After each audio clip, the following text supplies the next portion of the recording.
first off, can we say this? These guys had uniforms on with their names and everything. Like, the Buckeyes did it right. It was set up cool. There was all 32 teams represented. There are 142 NFL personnel there to watch these 17 Buckeyes work out. And 17 guys, man, 17 dudes. What is the goal of every high schooler, right? To make it to the NFL. Could you imagine why not schedule Jackson Cantwell's visit on that day? Let a dude like that come and see that. What a spectacle. Now, 17 dudes, the record is 15 guys drafted. It was Josh Fryer, G. Scott that did not get invited to the combine. So a huge day for them. And G. Scott measures out at just less than 6'3", 238 pounds. Not going to help his cause. Not going to help his cause at all when there are so many 6'6", 260-pound tight ends who run a 4.6 or 4.5. G ran a 4.6. Like, just based off his size, I think he'll get a shot as an undrafted free agent. I don't think he's getting drafted just based off his size alone. I just don't see it happening, and that's unfortunate. As for Fryer, he did everything but bench press, including run the 40, which is so stupid. Tyleik Williams got injured running the 40. He tweeted later and said he was fine. But he's running the 40. Would have had a good time. He was trucking, and his hands... I see you. Thanks a lot.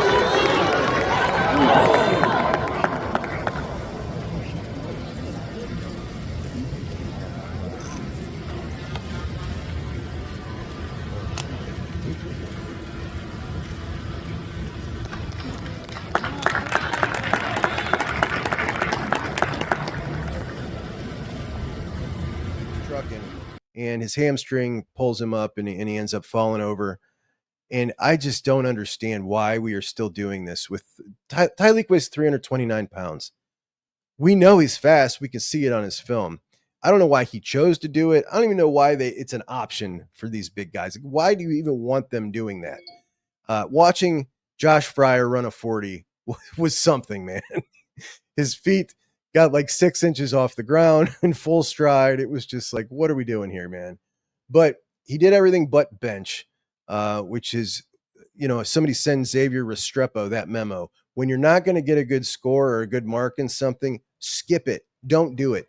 Let him think, oh, you must be bad. Don't show him a 4.83, which is what Xavier Restrepo did, which maybe we'll talk about him later. I know some of you guys could not possibly care less about a Miami wide receiver. It's just an interesting conversation when we talk about these things like pro days and measurables and what the NFL is looking for. Like, this guy was a really solid wide receiver, could have elected not to run at his pro day, and then he goes and runs and puts up just a putrid 40 time, and now has maybe dropped himself out of the draft for a lot of teams, just off the board, because nobody wants to be the guy that drafts a guy that's a bust, and then you come back and say, dude, this guy ran a 4.83 and you took a shot on him, like, you're fired. It's just put himself in a really rough spot. So that's why you skip it. But it always has amazed me how many of these big guys can't get 20 reps at 225. And I'm guessing that, our guys are strong. Josh might not be one of them, might struggle at the bench, but Jack got 21 reps. G. Scott got 25 reps. Quinshawn got 25 reps. Lathan got 20 reps. JT got 24. Cody Simon got 21. Donovan got 32. Ty Hamilton 35. Josh Simmons 33. So our big boys up in the 30 club. Congratulations to them. Emeka with a 4.45 40. That was really big for him. That was something that a lot of people were waiting to see. Like, how fast is this guy? He doesn't look super fast. Could he be one of those guys that when they, get him out there, he runs, high 4.5s? Would have been really bad for him. But a 4.45 solidifies him in that spot where we kind of all thought back end of the first, early in the second was a good time for him. So he'll be really happy with that. Josh Fryer's arms were longer than Jimmy Simmons, so that's good for him. Donovan Jackson, really long, 83-inch wingspan, which was longer than Simmons. Ty Hamilton, 6'2.5", 299, tested pretty well, not great. He's one of those guys that's on the cutoff of whether or not he's going to end up getting drafted. I'd say out of the 15 guys that we assume are going to get drafted, he is the guy with the lowest draft grade. So he's the guy on the cusp. Will Howard, everybody said, threw great. I watched about 5 minutes of it. I mean, it all looks great, right? But I think my biggest takeaway from it was, my gosh, the wide receivers, when you're watching them in practice, they're just amazing. We're talking 40 yards down the field, over the shoulder catches like it's just nothing. And that is such a high degree of difficulty in a full sprint to look up and catch that ball over your shoulder.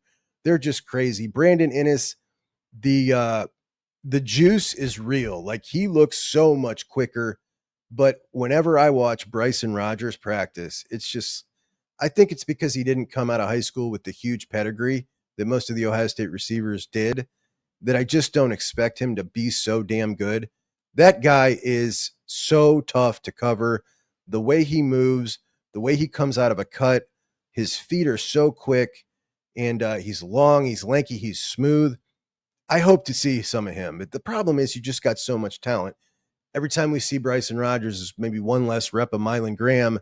And it's like, what do you do? There's just a plethora of wonderful options. Thanks to Brian Hartline. Thanks to recruiting. Big time for Jordan Hancock, 6'1", 186 with a 4.42. Really good for Jordan Hancock. That'll help him quite a bit. By the way, Jordan Hancock, only 186 pounds. The way he tackles, I would have thought he was more than that. I would have thought he was at least, 195, 200, but that's really impressive. Lathan Ransom, 6'2", 203 with a 4.53. Cody Simon, 6'1" and a half, ran a 4.59. But as I've said about Cody, who's a linebacker, it's the 10 and the 20 that is most important for him as a linebacker. And he is faster than the little guys in the 10-yard and the 20-yard, which is phenomenal. He was faster in the 10-yard than Ballard, who was the fastest guy on the team last year.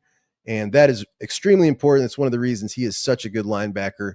One other takeaway from the portal, or from the pro day that I had, Mayan Williams, who has signed with, he's playing with, I think, the Toronto Argonauts in the Canadian Football League. They let him come back and work out. I think that is so damn cool. They did the same thing last year with Sam Wiggles, who transferred from Ohio State down to Ohio and had a great career at Ohio. And on pro day, they let Sam come up and work out. They let Mayan come do it too, at least participate. And it was awesome. I think that that's something that makes Ohio State special. Sam Wiggles is a guy who transferred away, and they let him come back and do that because they respected him, and he always stayed cool with them, and he left because he knew he would never play, and they knew he would never play, and he went and had a great career and represented. Also helped them out when they were looking for Will Kazmarek with some inside information for Coach Key, who they have a really good relationship. So really cool stuff, unique to Ohio State. As for Mayan, how he looked, he's doing these drills right after Trey, right? Everybody's not going to look great doing an agility drill, bobbing and weaving in and out of cones after Travion Henderson. Mayan in particular, that wasn't his strong suit. And he looked a step and a half slow after Trey doing that. So I don't know if he's going to get anything out of it, but always a guy I thought was fun to watch, and I enjoyed watching him out there.